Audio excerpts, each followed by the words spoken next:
Karibu katika video hii ambayo inaelezea juu ya maelekezo ya namna gani unaweza kutumia lifti. Yaani kwa lugha ya Kiingereza, instruction on how to use an elevator. Lifti ni kifaa mfano wa boksi ambacho kinatumia umeme na kinatumika kubeba watu au vitu kutoka floor moja kwenda floor nyingine ya jengo hilo. Ukifika katika mlango wa lifti, utaangalia mishale iliyopo kwa nje imeambatana na namba au herufi ambayo itaonesha kama lifti ipo floor ya juu au ipo hapo ground floor. Kama ipo floor ya juu, utaita kwa kubonyeza kitufe kionekanacho kama alama ya mshale kilichopo mlangoni. Utaisubiri mpaka ifike, na ikifika itafungua mlango yenyewe. Kama ipo hapo ground floor, utabonyeza kitufe hicho kionekanacho kama alama ya mshale, na baada ya mlango kufunguka, tazama kama kuna nafasi ndani ya lifti na subiri kidogo watu watoke kama wapo. Ndipo unaweza kuingia ndani ya lifti, na utabonyeza kitufe cha kufunga mlango kama utahitaji kufunga mlango, lakini mara nyingi huwa inafunga mlango yenyewe.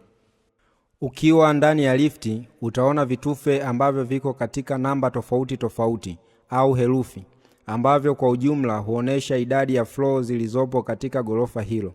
Pia utaona vitufe vilivyopo katika umbo la pembe tatu ambavyo huonesha kufunga au kufunguka kwa mlango wa lifti. Vile vile kuna kitufe kionekanacho kama kengele ambacho hutumika kutoa taarifa pindi inapotokea dharura. Bonyeza kitufe cha namba ya sehemu unayotaka kwenda, na hapo lifti itaanza kwenda kuelekea sehemu iliyoelekezwa. Unatakiwa kuwa mtulivu wakati lifti inapotembea.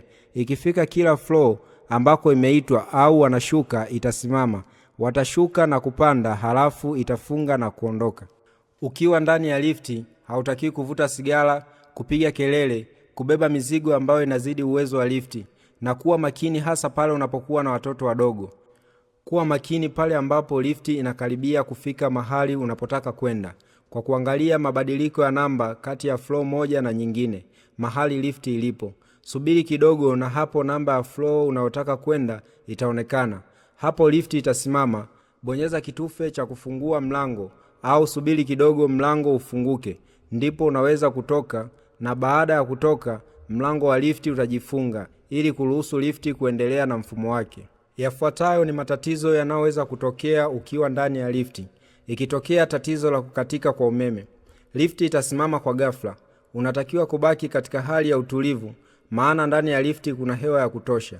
Katika hali hiyo, unaweza kupiga simu iliyopo ndani ya lifti au simu yako ya mkononi ulionayo kwa ajili ya kuomba msaada kwa kutumia namba za msaada ambazo huwa zimewekwa katika karatasi ya maelekezo.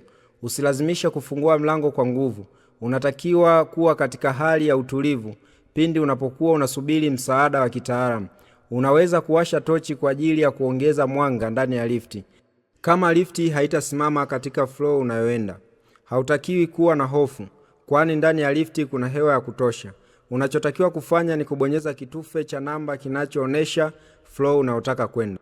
Ikitokea mlango wa lifti hautafunguka, baki katika hali ya utulivu, maana ndani ya lifti kuna usalama.